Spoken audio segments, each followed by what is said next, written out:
had to go and switch to Lincoln cause that bitch was steam. And I know the goofies remember when we slid out that beam. Fuck on this bitch till she tap out, I left that pussy leaking. Shoot the R until it's clicking. If you try to run off on me, your family might come up missing. F and accurate, do no missing. Try to stop, but we still sin. Just hit they block, but we still spinning. New ball box, this bitch ain't renting. 10 and 5 slap on the dealers. Presidential, all the windows. Carter speed right there on Linda.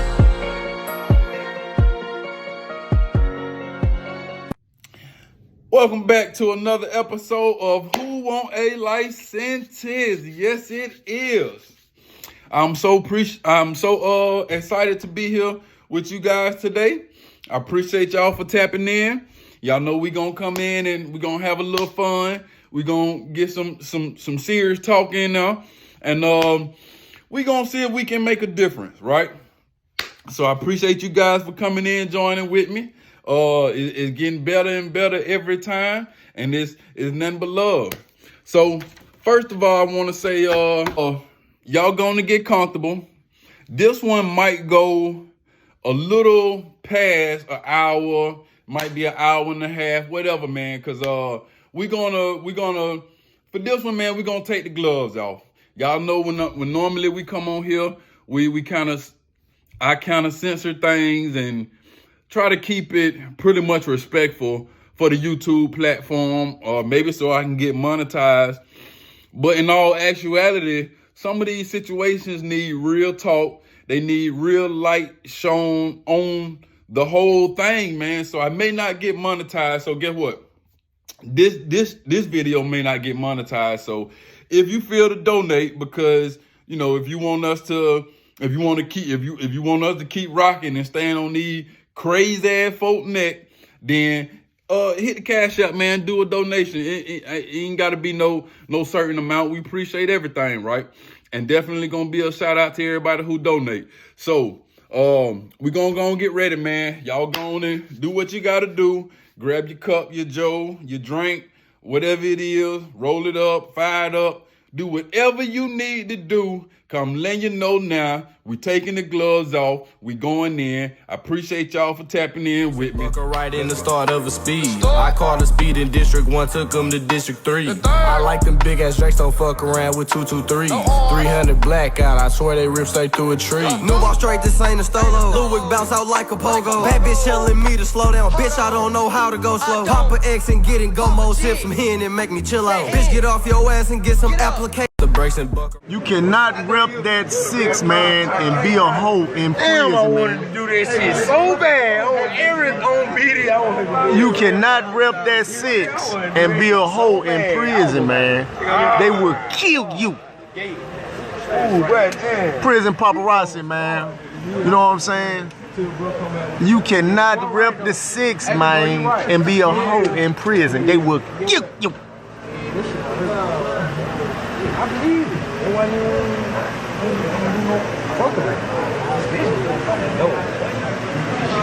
I can't believe it. I wish I could snatch it off. I put that bitch on me. Okay, we are ready. Here we go. Thanks you guys for tapping in once again. Today we got CTS Lil Wick. All right. Court is now in session. Today we got CTS Lil Wick. I'm gonna give y'all a fair warning.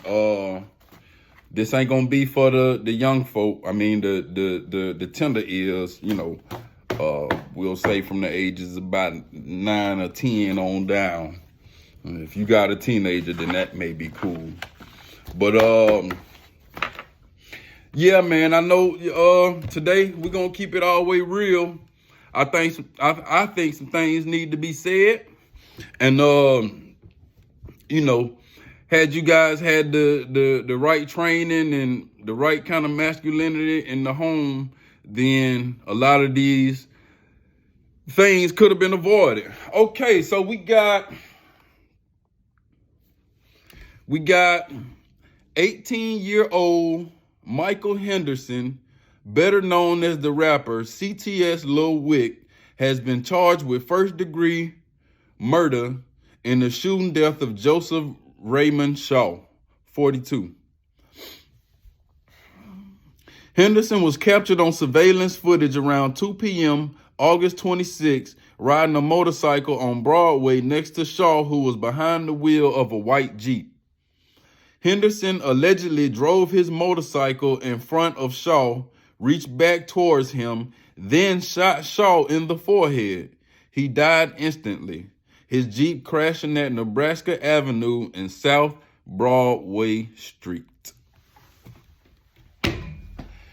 Okay, so, my boy, we got so much for you. So the thing is, right, you know, a lot of people use they channel to motivate and inspire, and I would love to do the same. You know, that's my end goal. But not only that, we gonna ridicule and judge, right?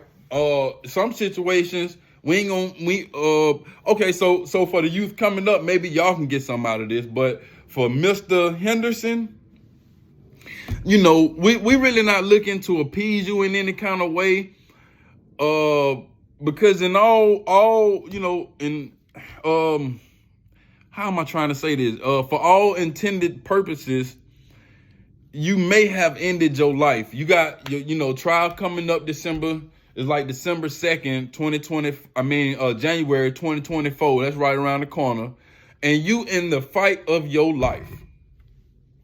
So, should you? We gonna be speaking on how it's gonna look should you lose that fight that you got going, that fight of your life.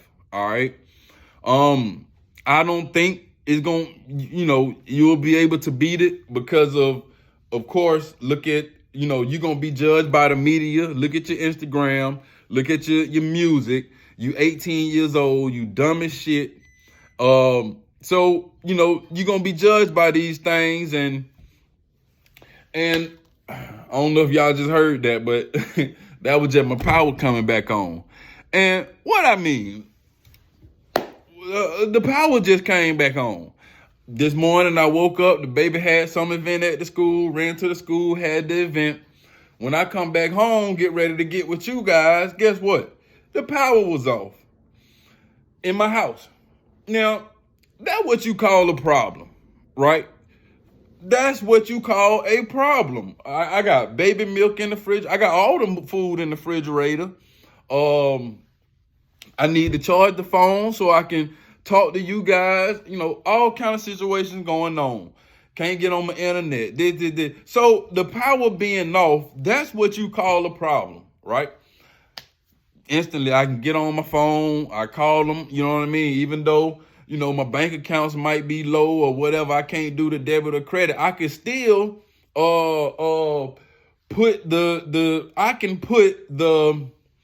I can charge the bill to my bank account. The power company take it. What do you know? Everything beeping and whirling again. I just put the money in the bank. You know what I mean? And y'all can sit around and judge and act crazy. And if you do hit that cash out, y'all can sit around and judge and act crazy if you want to, act like you got everything under control. But, you know, this the real world, man. Truth of the matter is, you know what I mean? You know, my house might be bigger, so we ain't gonna go there. But, you know, these are problems. Everybody got problems. Money problems. We all in the struggle. Y'all waking up to go to work. We trying to figure out how to get to the next day, get the next dollar. We got Christmas coming up. Let's just keep it real. We pretty much got the same problems. Those are problems. What you got, Michael Henderson, that's not a problem. That's not a problem, my boy. This is a catastrophe. You have, I mean, this bigger than the problem. I'm gonna be honest with you. This bigger than the problem. All right.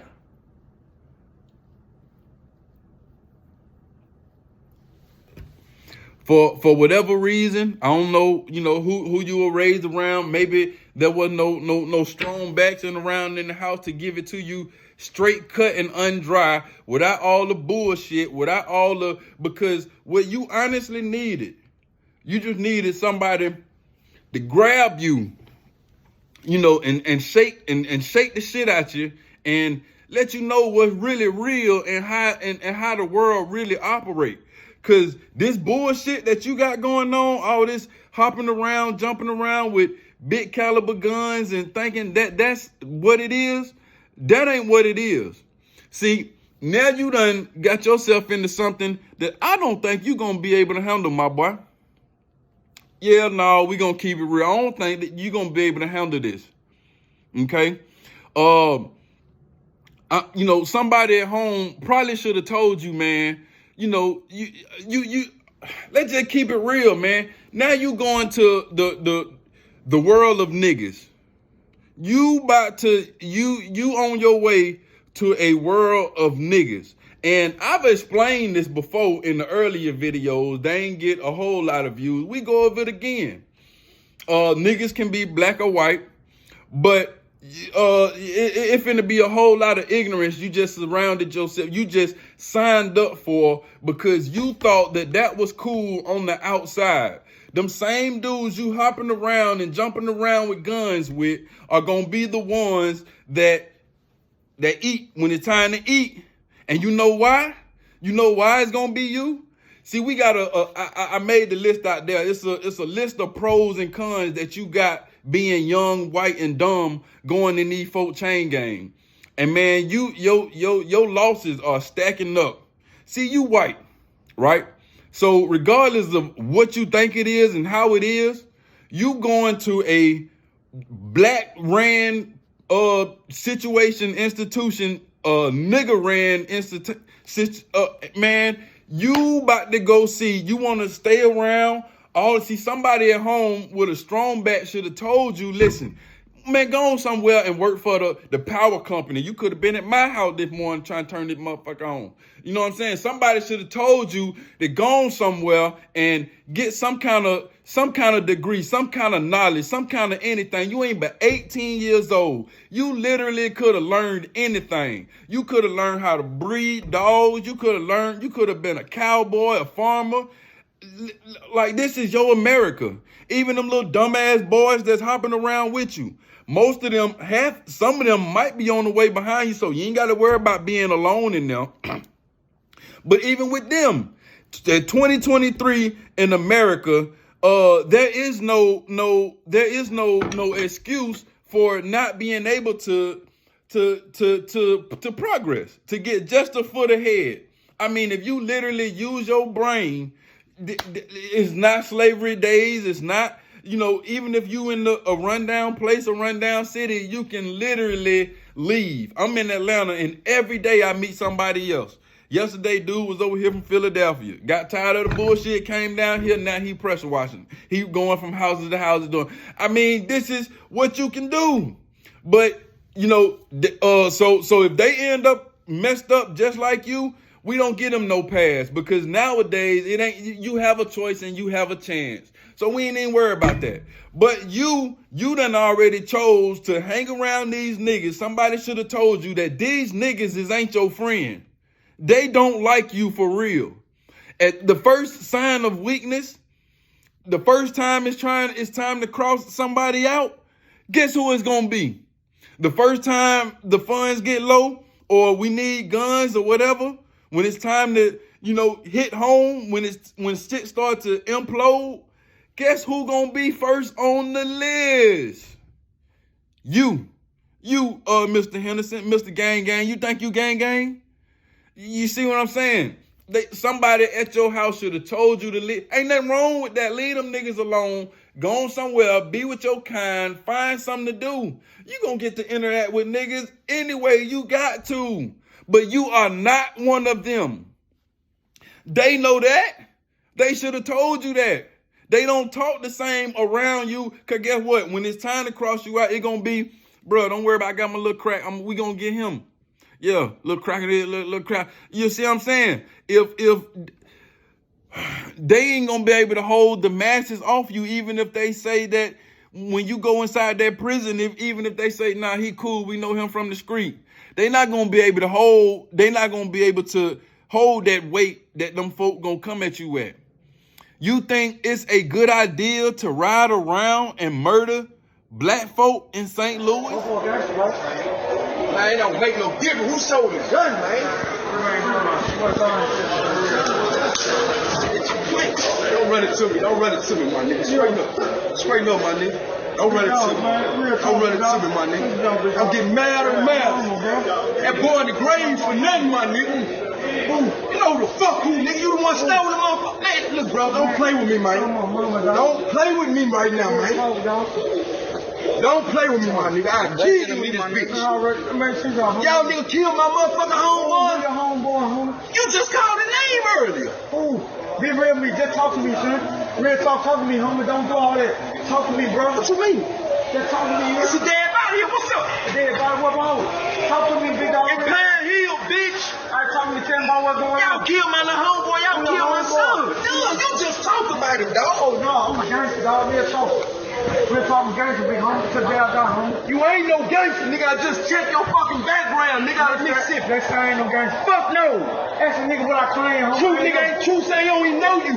That's true what I claim there. I ain't never been put down for gangster, but that's what I You claim. ain't never been put down game, but look here, bro. Stop playing. Look, don't know what you know, man. Stand up, you lying. Real talk, You don't lie to me. I ain't never had no term with these niggas. Don't lie to me, boy. Don't lie to me, my I'm my nigga. mama big homie. Don't lie to me, boy. Real talk, I'm my mama big homie. Man.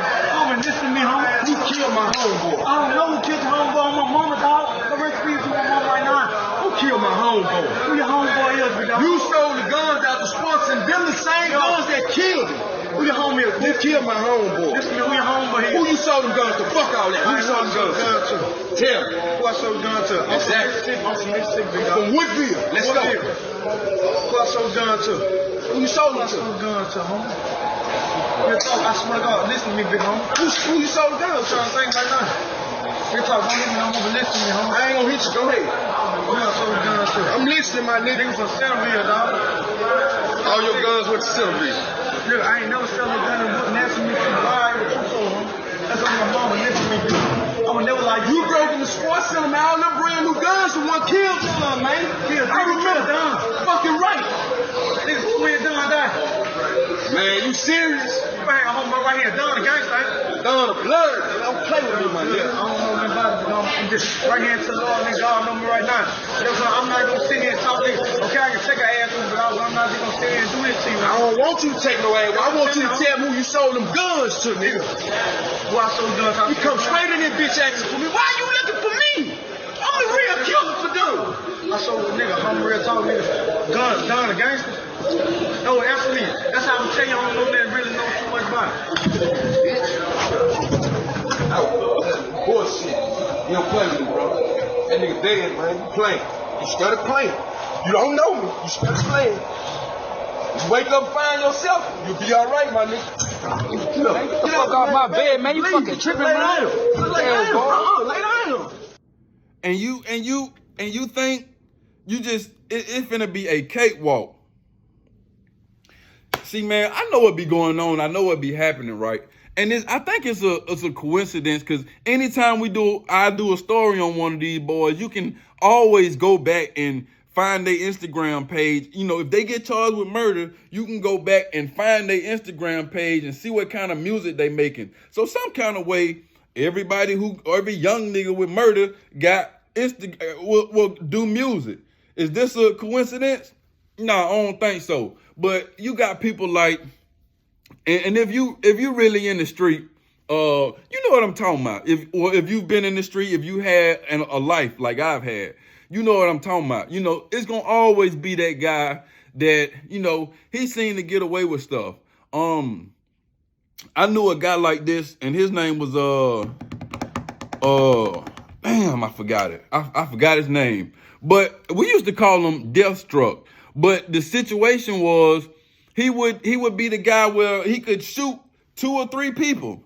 Shot this guy over here in the stomach. It's okay. Shot this guy over here in the leg. He lived, right? It's a situation like that. So on the outside, Your reputation is building up. You know, when I first started thinking about it, I think about guys like Pooh Shiesty, right? Probably done got a reputation for being a stepper. You know I come and handle this business. I'm going to shoot your ass, but ain't nobody died. And you really just riding off luck, right?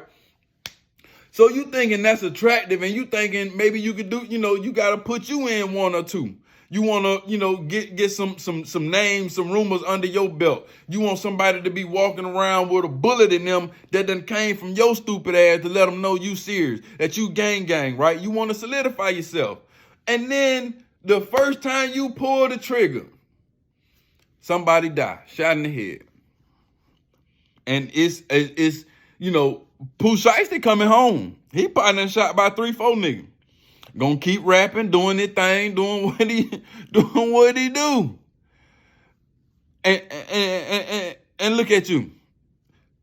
Look at you. You cannot rep that 6, man, and be a hoe in prison, Damn, I wanted to do that shit so bad on video. You cannot rep that 6 and be a hoe in prison, man.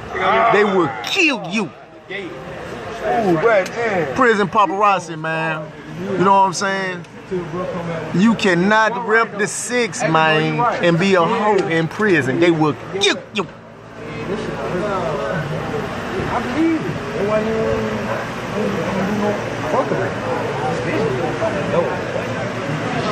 I can't believe it. I could snatch it off. Man, listen. Them boys not your friend. You going there with that same shit that you doing out there, or hang around them boys and, you know, thinking it's all sweet, you're gonna be a victim, my boy. Bottom line, you're gonna be somebody's girlfriend. You're gonna be somebody's girlfriend. Man, them boys gonna have you in there giving fellatio. I'm serious. They gonna change your name. You ain't gonna be able to use the bathroom standing up. You can't use the bathroom standing up like a man. Look at you. You 18 years old. Look at your face. There's nothing about you that says serious, integrity. Nothing about you says don't play with me. Cause you going to a place where ain't no 223, ain't no glizzy, my boy. Ain't no Glocks, ain't no 223s. So what you gonna do now? My personal opinion, you know, I think, you know what I mean? I think them folk gonna have you. I think you're gonna be somebody's girlfriend. I don't want to get too graphic, but I done told you what I really think. You know, if you watch one of my earlier stories, I was telling the story about and then guess what? Man, I'm gonna keep it real. He had the same name as you. You know, in the original story that I told, I didn't give his name. Little white boy. You know, just knew all the rap songs. He thought he was the coolest. You know, and he wouldn't hang around the white folk. He would always want to be around niggas. And you know why we got him? You know why we got him? We got him because it wasn't nothing else to do. Man, it ain't nothing else to do. You gonna become a victim just because there's nothing better to do but to torment you, but to chase the little scared fish around, and there was nothing better to do. Now I ain't do nothing to him, you know, like that. But you know what I mean? I did what prison is supposed to do. I beat the shit out of him. I end up spending 9 months in the hole because after I beat him up, somebody else came behind me and sexually assaulted him. And just because there was nothing else to do. So I'm letting, and again, like I said, guys, this is years and years and years and years and years gone. And everything that I talk about, I've already faced consequences for. I stayed in the hole 9 months behind that. So I'm telling you, my boy, these folk ain't your friend. It's going to be even hard for you to go in there and get with, you know, the white people. Because the real white people going to know that You ain't nothing but a wigger. You just a little nigga. The niggas don't want you. The white boys ain't gonna want you. Man, I'm trying to tell you, you know what? You made, brother, you facing a life sentence. I don't know how, I was about to say, maybe you could do your whole time on PC. But how you gonna do the rest of your life in PC? The rest of your life? See, this is why I say this is more than a problem, man, because now you enter a realm where, it's, man, if you've never been in a situation where there's literally nowhere to go, nowhere to turn, no way out, when people start considering doing the unthinkable, yeah, that's the kind of box you dropped yourself in. Because with, like I said, with a heinous, however you call it, what the charge that you got, bro, you're going to maximum security. Man, listen, to be honest, I just really can't stress how bad you done tore up your life. If you want to make it, if you want to be easy, if you want to make it easy on yourself, just go in there and be a girl. Bro, just go in there and be a girl. I'm telling you, man. I said we were gonna keep it real. If y'all want that soft toned down stuff, go on and y'all can log off now and go on and find y'all another little soft channel. Cause this ain't it. This is not it. These boys literally asked for this. Boy, you got to be whoo. So you white, then you weak, you young. And why do I say you weak? Well, first of all, I mean, we can look at your body. You weak. You weak. But your mind, even more important than your body, your mind is weak. Man, it's just a shame. It's almost like I'm sitting here and I'm talking to you knowing that there's no reason, knowing that there's no purpose, knowing that you can do nothing with the information. It would take some kind of act of God. It would take some kind of miracle for you to be able to use any kind of helpful information. I literally don't know what kind of positive advice that you can get from a situation like this. What could that man have done to make you, pull a stunt so crazy? And man, all right. So I'm talking to the people. Okay. So I know a lot of y'all may say,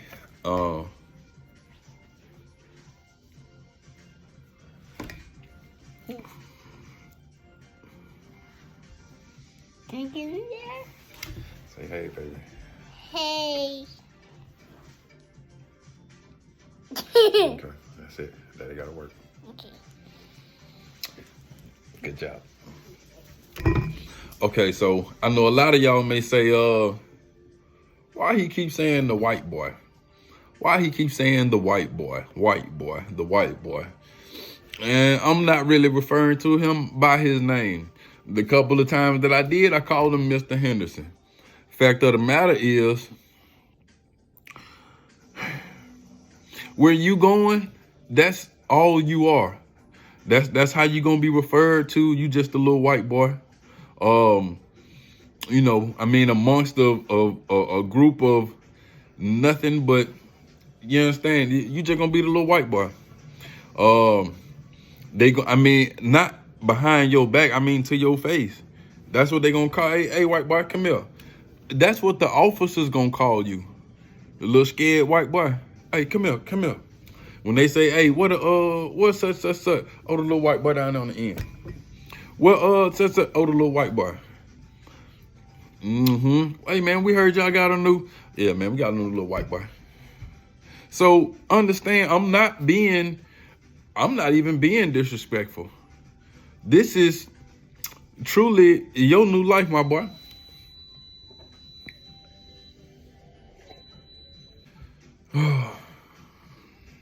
All forms of respect that you thought you may have had, those are gone. Okay.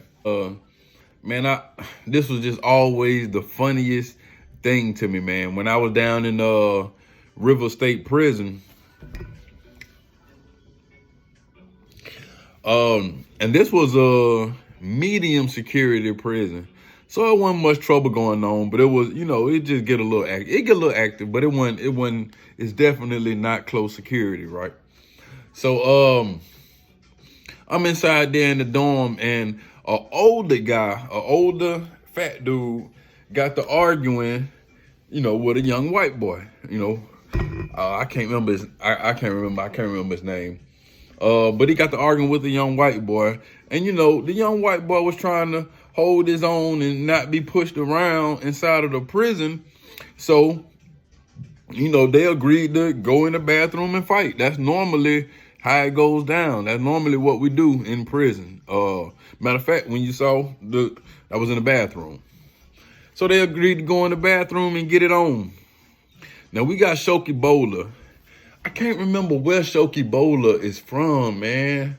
But he from the South, one of them South cities in Georgia. One of them southern cities. It'll come to me in a second, but Shoki Bowler, black as hell. Country as hell. And because I met Shoki Bowler when I was in, like I said, when I was in River State Prison, and I went at 14 years old.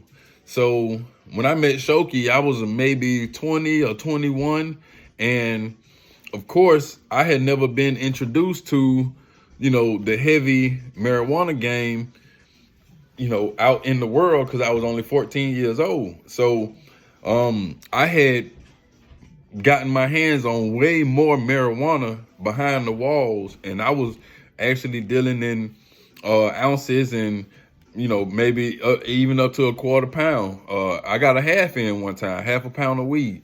So, Shoki, so I couldn't roll a blunt. This was back in the days when the blunt wraps were first coming out. So this how long ago that was. Blunt wraps were real popular, just the wraps, no nicotine in them. Excuse me. So with every load, we would get some of the wraps in. And again, I was just a kid on the street. I wasn't dealing with no drugs. So I didn't know how to roll a blunt in there. So every time I get the load in, I tell Shoki, look, I need you to roll me about 10 on, man. Go and roll you up. Swell it. You know what I mean? Swell it up fast as you can. Roll what you got. Shoki be like, cool. You know what I mean? Shoki come over there and he'll give me, I'm talking about 10 perfect roll, cigars. But, wraps full of the tree, right? And no matter how hard I tried, I couldn't learn how to. It took me a little while, but I actually got the hang of it, in there. So, that's how me and Shoki got tight. Just from him rolling up, my stuff, because I ain't know how. And when the white boy and the old dude get to arguing and go in the bathroom to fight, like I showed y'all that little fight, neither one of them can fight, and they going back and forth, and some kind of way the white boy mess around and get the older dude on the ground. Shoki jumped in. I'm talking about jumped in on him. It wasn't even a second thought. Soon as the white boy got the black dude on the ground, Shoki jumped on his head. Pop, pop, pop, pop, pop. Whooped him down, probably knocked him down. He helped the black dude up, and they basically called the fight, right? So when they called the fight, we all still standing in the bathroom, standing around. I'm laughing at it because, once again, it's just any kind of action and there's nothing to do. And, this is not serious. So like, when you saw the black dude with the other young black dude, see, that's serious. That's serious for the young man. That's playtime for the old guy. But, you know, when you dealing with a person like that, that's the kind of stuff, that's when you know, it ain't no fun in games. But when you dealing with these little white boys, if you come out and see these little white boys tussling, you'll basically push them out the way because they in your way. You trying to walk to the shower or something, like, man, y'all move, I whoop both of y'all ass. You know what I'm saying? That's kind of how it is. So, so we still standing around the shower just doing nothing, and Shoki Bowler and the white boy talking. He telling them, he like, man, you know, cause they were cool. And Shoki Bowler telling them like, man, I just where I'm from, man, the white people don't whoop black folk. And he telling us, but the white boy right there too, he letting the white boy hear, he talking to the, you know, it almost sounded like he apologizing to the white boy, like saying, man, I ain't no bad person, man, but just where I'm from, man, white boys don't get over. They don't jam. At all. It don't go down. And he wasn't saying it in a mean way. He wasn't trying to, he just letting the truth be known. Man, I be damn. The black dude come back in there, I guess wherever they took him somewhere to, you know, get him cleaned up. But he done decided he want another round, but we didn't know he was coming back. Man, the black dude come back in there and say, man, we got to go again. You done this and done that or whatever had happened. So the white dude say, okay, let's go again.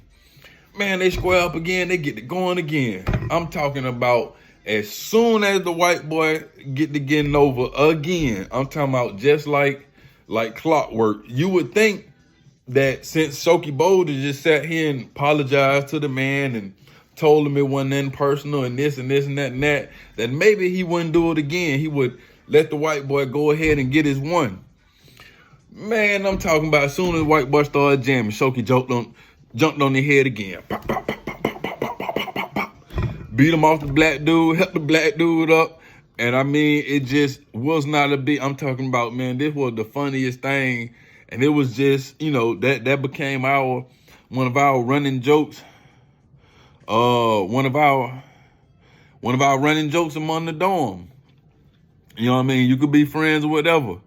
Shoki see you fighting with a white boy. He jumping in and y'all gonna whoop him. And like I said, Shoki couldn't fight at all. But he gonna get on that white boy head every time. That's a true story. Let me see if I can find a picture of Shoki. Okay, so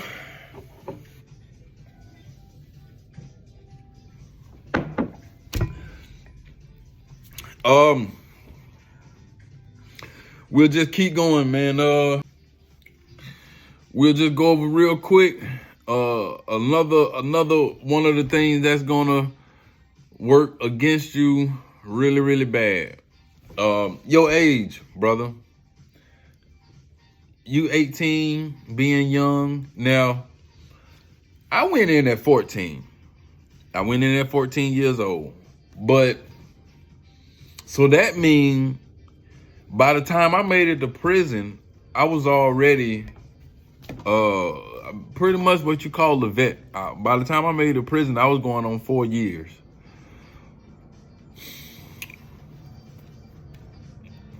Which means I was already, I had already got used to the institutional state of mind, the getting over, the savagery, the fighting, the confrontations.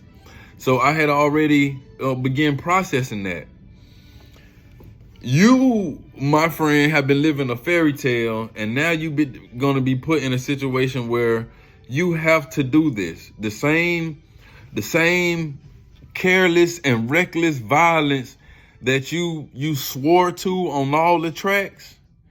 Now you have to show that, like, your life will depend on it, because your life may depend on it. And, you know, I know that you think you a blood, but guess what? Man, gang get horny too. Boy, listen. Y'all think y'all think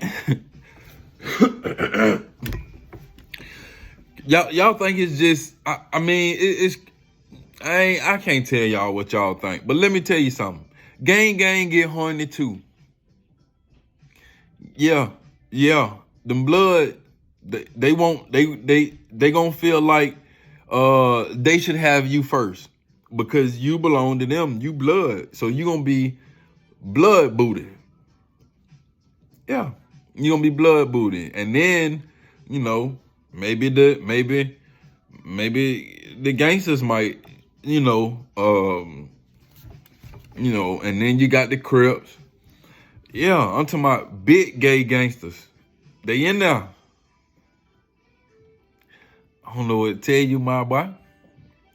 I don't know what to tell you. It's a sad situation, man. But we definitely rather you than us.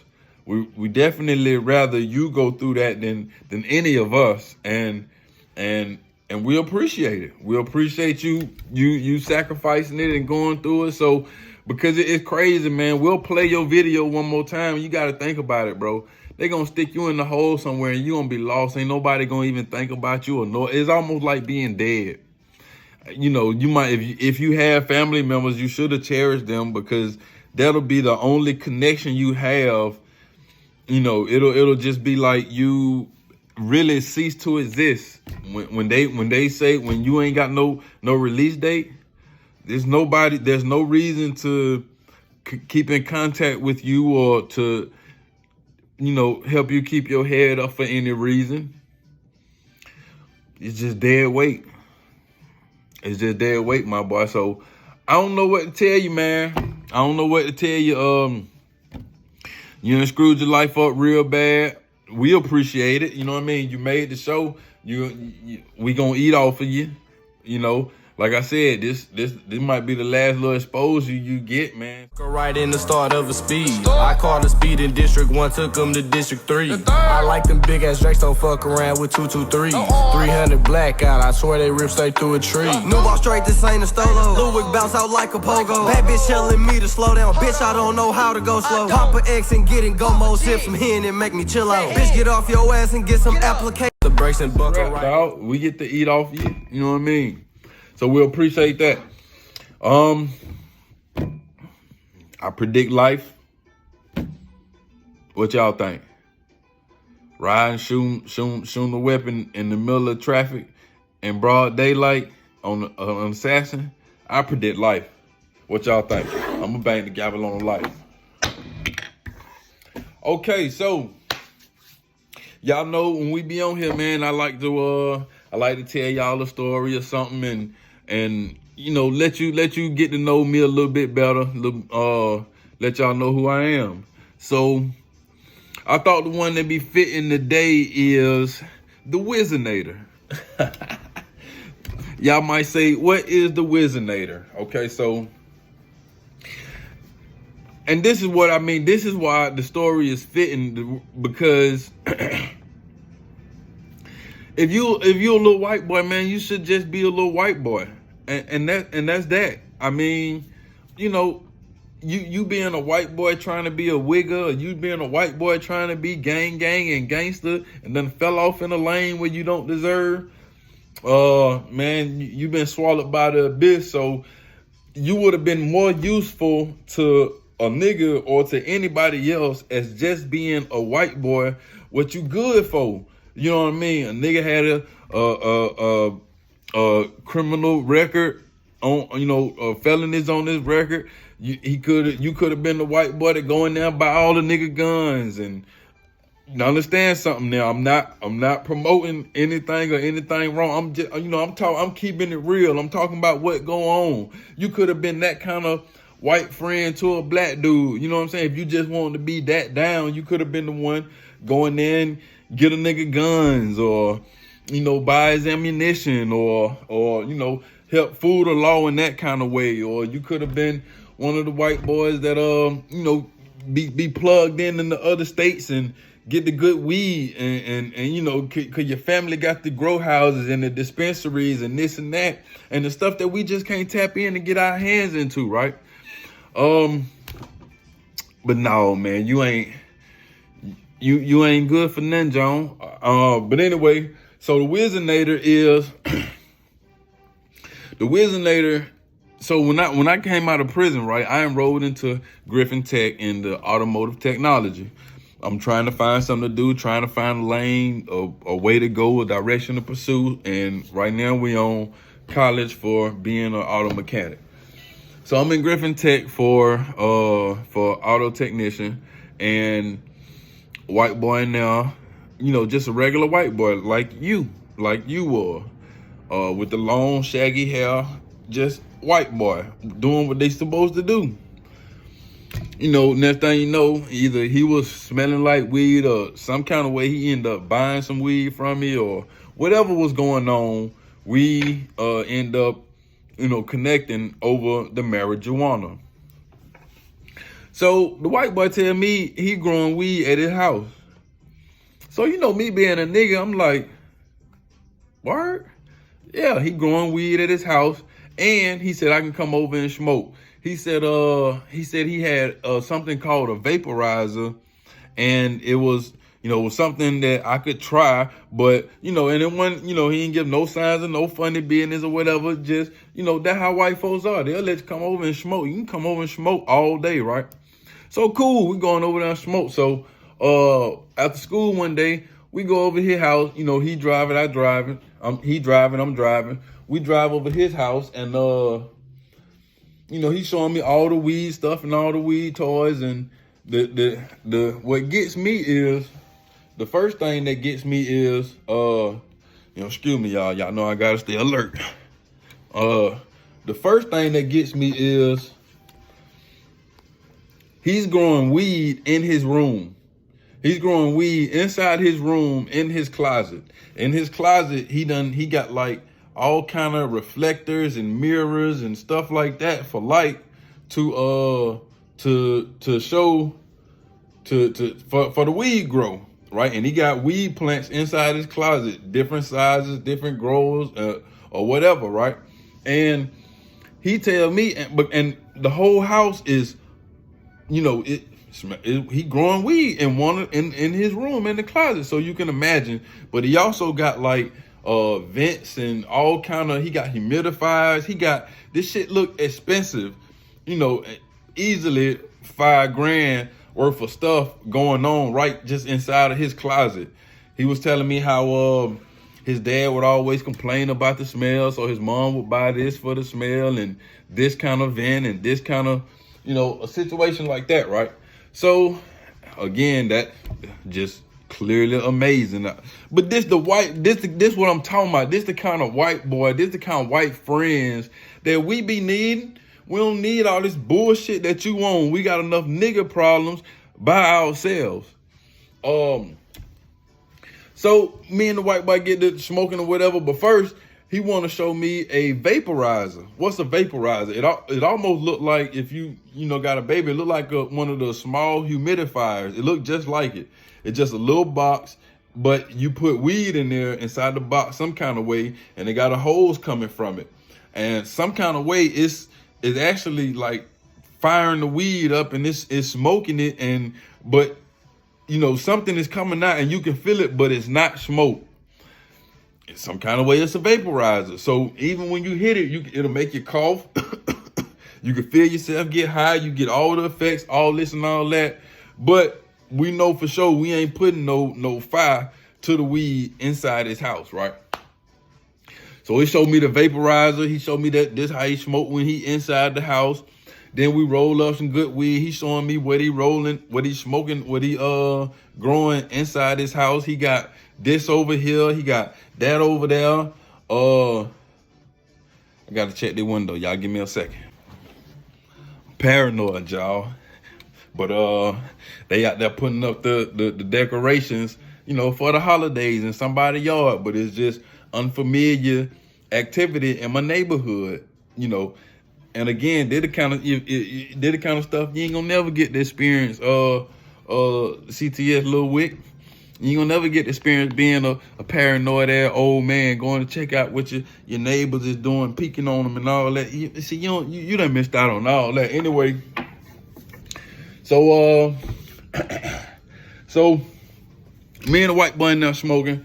We doing our thing, and it's all good. So I get to telling the white boy, I can't remember how we get on the subject, but I get to telling them about my PO, you know, every time, because I guess I must figure maybe he got an answer for this kind of shit with all this stuff he got going on in his room. And the problem is, every time I go to my parole officer, I piss dirty for marijuana. And there was a reason, because they let me out after 9 years. Now, this is what I'm telling myself. Keep in mind, it could be just what I'm telling myself. I could be addicted and just didn't want to admit it then or now, right? So, you know, to the tree. So, I get to telling them about how my, again, like I was saying, so I did the 9. Reason why I'm saying it is because I did the 9 years and they let me out on parole for my last year, which means I'm still property of the state, but instead of being an inmate, it's like I'm an outmate. I'm still belong to the state, but just like if they find out I violated anything, they can just come and get me and take me to the jail just like that and keep me in there for like the remaining of my sentence, or send me back to prison or whatever. I ain't got to see a judge. I'm just still a ward of the state. So with that being the case, I'm feeling like I'm not going to let them just basically put all kind of crazy, conditions on me, because I ain't had no break anyway. I feel like if you'd have let me out in 4-5 years, then, I'd abide by the rules to stay in society. But if I've already completed 9 years and now you want me to jump through hoops for the last little year, I'd much rather just, if you want, we could just go on back to the prison. Then at my 10, I'd be free like I want to be free, right? So that's what I'm telling myself, and that's what I'm using to justify these dirty urines that I'm getting. Possibly could have been I just couldn't stop smoking. So so I'm telling him how my PO keep locking me up, because like 3 times in a row she locked me up. It was a situation, and every time I go I piss dirty. But like the second or third, maybe like the third time I pissed dirty, she locked me up for like 3 days. Keep in mind, every time she locked me up, I attempted to not piss dirty again and failed. So the next time she locked me up, she kept me in there for like 14 days. I think it was like 15 days. The third time she locked me up, she left me in there for 30 days. And I think that's the most that she can leave a person in there. But it's just basically just drying you out, and then as soon as you get out, you be wanting to smoke again. So anyway, this is what I was going through. She had already locked me up 3 times, and I'm getting tired of it because, it ain't going to go down. Every time I get locked up now, it's going to be 30 days. And I got a baby on the way. If I got a job, that's after, so that's the kind of situation that I'm dealing with. So I'm telling him like, bitch getting on my nerves. What going on? So he tell me about the Wizinator. What's the Wizinator? The white boy go in his closet. He said he used this for job interviews or whatever. He may even said he used it for probation or something like that, right? He go in and he get this, what looks like a jock strap. It looks like is it a jock strap? If you look like some kind of strap with the butt cheeks out, but it got a fake, it got a dick in the front, and it got like, you can see fucking wires and some kind of shit, but it got like a switch on it, like a light switch, kind of like this. It got a switch on it, and once you flip it, it'll let whatever inside the sack out, right? So this is just a fake dick. You gotta flip the switch and it's gonna pee, basically. It's called the Wizinator. He telling me he done used it 2 or 3 times to either get over on his probation or get a job, or and it had to be probation, because to get a job, they ain't watching you like that. But so it had to be probation, right? I will remember he wasn't on no kind of parole. I was on parole.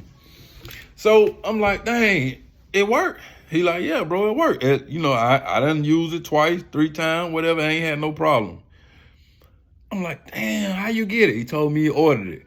I went in the Amazon and ordering stuff like then right there, and I had a date coming up to see her. Man, I need this. I need this. Dumb in hell, just dumb in hell, man. Any respectable man now I know wouldn't have dealt with nothing in this, because he done had to put somebody's urine in here or just all this is just nasty. Anyway, give it to me. I need it. He let me borrow it. Put it back in the box. I took it. Man, I'm nervous. You talking about nervous. So, when I'm getting ready to go see my PO, I got to get somebody with the clean pee. Probably use somebody like my son's mom. Of course, she got the clean pee because she pregnant or whatever. So I done put the pee in there, put the pee in the Whizzinator. You got to put the Whizzinator on and then put the underwear on. So you already, I guess I'm feeling like walking with like a scrap on. I mean, I guess that's what it is, right? So, and then I got, urine in there and it had to be warm. So it's a lot of, and all this is in the name of stupidity, which is in the name of smoking weed, right? So, man, I go up there and again, I'm already nervous, and if they look at me good or if they studying me, which I think the probation officers parole officers, they got to take some kind of psychology class because they trying to figure criminals out, right? Because we do be criminals. Let's just keep it real. So, they probably look at me. They probably can see I'm nervous or see I got something going on or whatever, right? So I go up there and see Miss Grant. Parole officer name was Kim Grant. I go up there, see Miss Grant, and she go through the questions. We go through the questions, and I think maybe I'm nervous because the pee might be cooling off inside the fake sack. You know what I'm saying? So I'm answering the questions, and she tell me, she bring out the cup. All right, go pee in now. I'm like, all right. So my parole officer is a lady, so she can't go in there with me. She tell, the other dude, it's a little black dude, to go and take me to urine. Man, I go in there. I remember, I'm talking about, you got to think, I probably done already practiced it, but the problem was the switch on the thing, it wasn't fluent. It wasn't just like, pow. It had a little pressure to it. It had a little tension to it, right? You had to kind of really get in there, and then it'll click like that, right? So, they tell me to go pee, so I gotta go in there. Not only am I watching them to make sure to see how hard they watching me, and when I do look back at him, this nigga, he's standing like to the side of me like this, but he doing like this. He peeking, he looking at my, it's their job. It's their job, but it's some embarrassing shit, right? So he peeking, he trying to peek around me to look at my dick. So I didn't get it's put the kids up. So I didn't unzip my pants, get my pants unzipped. I got to pull out the fake dick. Now, so here's how I got caught. Again, this a white boy. Y'all see me, I'm light, but I'm not white like that. And, when you get these things, you supposed to pretty much, what they call it, shade match it, color match it, or, tone match it, whatever. But this dick is, white, like white, stone white. And I'm not. So, because they told me this is what brought on the suspicion. This is what the officers told me. This is what Miss Grant told me. The color of it brought on the suspicion. So, I get the dick out, and I'm trying to. You got to think now. I pull my dick out the middle because you don't want to unbuckle your pants because it'll expose too much. All you want to do is drop the zipper, and then let the dick kind of fall out, and handle your business. So that's what I do. I unzip it, get the dick out, I get it out, but now I gotta get my hand inside the zipper and fuck with the latch. I can't get it, once I do get it, and I'm acting like I can't pee, but I'm fumbling around trying to find the latch. Boom, I get it. Pop. As soon as I get it, now I got it done start running. I catch a little bit what I can in the cup. I get a little bit on me. I get it in the thing, and now I'm trying to put it up here, and right. So now the problem is, because it's peeing. I got the cup up here, and the thing is peeing, and now I remember thinking like, damn, all the time I was practicing trying to pull the dick out and cut it on, I never thought about trying to cut it off, right? So it's just going, and when it's stopping, I'm thinking it's done. I kind of shake it a little bit, and I go in there and try to hit the same switch, put it back up so it won't pee no more. When I do that, some shit come out, and it don't, it ain't acting right. So some of it come out and get on my leg and come down. So now it's a nasty situation, but I can't react right now. I can't pull the pants off and wash my leg right now. I got pee on it, but I got to go through this, and it's, oh my God. So I click it, boom, tuck it back in, zip it up, wipe it off, do whatever I give to him. We go back in Miss Grant's office. I sit back down in front of Miss Grant. I give her the pee. I'm still a little nervous, but being that I made it through the ordeal, I'm feeling just a little bit better, but I'm still a little nervous. Miss Grant tested the pee right in front of me. That's what they do. They test it right in front of you. She tested it in front of me, and it passed. It was good. So she was actually impressed. She like, okay, Mr. Morrison, okay, yeah, okay, I appreciate this. Now we just keep getting these clean, and this and that, this and that. So we talking. She asking me the normal parole questions. Have I found a job? This and that. And I'm talking, and while we sitting here talking, I done pretty much forgot about the rest.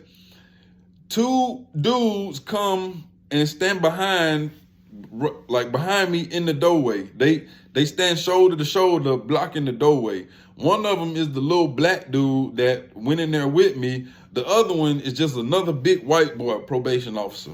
They shoulder to shoulder blocking the door. So when they come and do this, I'm looking at Miss, it's just like this, like we are now. I'm here looking at Miss Grant. So I can't see behind me, but Miss Grant see behind me. She see them come and stand behind me. So when she see them, she look up at them like, hey, what's wrong? What's going on? So when she do that, I look behind me to see who she talking to, and it's the two, and the white boy say, Mr. Morrison, let me ask you a question. And in my head, I'm like, oh, here we go to bullshit. I'm like, yes, sir. He say, is there anything in your pants that would help you pass a urination test? I said, huh? He said, now keep in mind, we're going to strip search you before you answer. Don't keep, just know that. So I'm asking you, is there anything in your pants that is not supposed to be that'll help you pass this drug test? So I turn back around, look at Miss Grant. She looking at me dead in my eyes because she had just got happy with me. We looking at each other. I put my head down. I'm like, Miss Grant, like, she can't believe it. She like, dang, Morrison, what you got in your pants? So the dude, he tell me, come on, let's go back in the bathroom and get it. They march me in the bathroom, pull my pants all the way down, see the Wizinator, they take it. Now, not only do I got to go to jail, but I owe the white boy for his Wizinator. I don't even know how much this shit costs, you know what I'm saying? It's just all fucked up.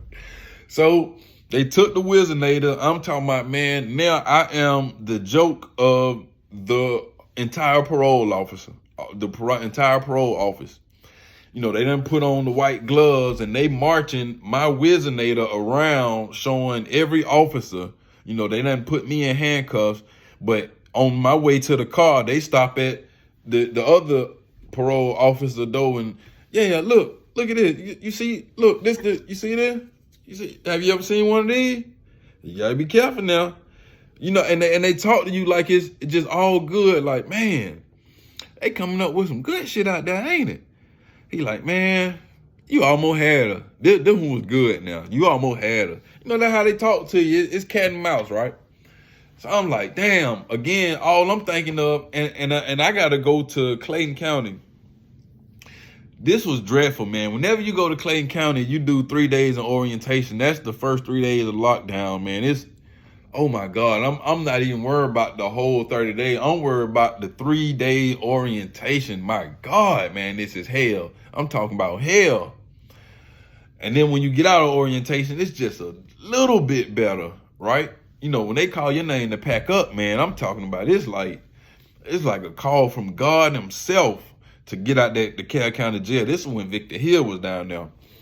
He in the feds right now. So, yeah, man, they marching me through there. They laughing at me. Everybody got jokes. Business calling. 1 second.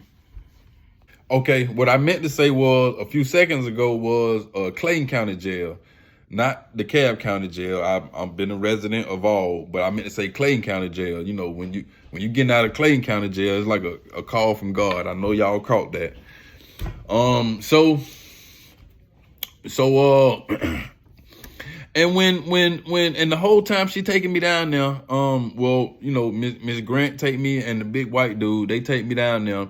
And Miss Grant tell me, she like, the thing about it is, Morrison, she like, once you try to use a device, she actually showed me in like one of their rule books or something. She like, once you try to use a device or a tool or something to deceive us, she like, well, deceive me. She like, it's an automatic 30 days. It's out of my hands. There's nothing I can do. She was like, you just came in and pissed dirty again. You know, I would have talked shit and I would have cussed and I'd have gave you a hard time, but I'd have let you go because, maybe you trying and I know how it is. But she was like, when you try to deceive me, now you got to go to jail. Now you got to do the 30 days. Whatever you spent on this, it ain't working. So it's just a lose-lose all around. And man, you talking about some sad ass rides in the back of a police car. And like I said, the only thing about it is I don't got to see no judge. So, they walk me straight through intake. I ain't got to do all that waiting and fingerprinting and all that. They take me straight in, give me a jumpsuit and take me straight to a floor. The parole office, take me to a dorm and stick me in a room. And I be in that room for 30 days until she come. Can't nobody come. She got to come and let me out. And she always came and let me out. So, yeah, man, that was the story of the Wizinator, man. When I got out of jail after the 30 days, I don't think I ever went back to the college. The white boy never called me. He never harassed me. Never asked me about this Wizinator or what happened or whatever. I never felt no pressure about it. And, though the kind of white boy, that's what I'm telling you, man, if you're going to be taken advantage of, that's more your lane right there. Something, some black boy, white boy type shit, and that should be to the extent of it right there. Owe you a couple $100 and don't pay you. Then you see niggas really ain't shit. Then you go on about your business. But this shit that you done dedicated your life to, now these boys about to take advantage of you in a completely, entirely different manner, my boy. You don't believe it, boy, but gang get horny and you finna be down there with the young crowd. Man, them boys like hyenas, like the pack of wild dogs. Man, listen, and I done said it before. I know I was a bad motherfucker when I was down there. I wasn't scared of nothing, but I'm scared of this new age, this new chain gang. I don't know if it's new, but I just don't know if maybe I've changed just that much because I'm literally scared. I don't ever remember being scared when I was in it, but now just to watch it, Ooh, man, I am terrified. Terrified. Man, I remember. Nah, I ain't gonna go into that, man. I think we done made this one long enough, man. I don't want to give you no more time, my boy. It is what it is. You made it like that, and we'll catch y'all on the next one. I appreciate y'all for staying down, man. I'll catch y'all on the next one.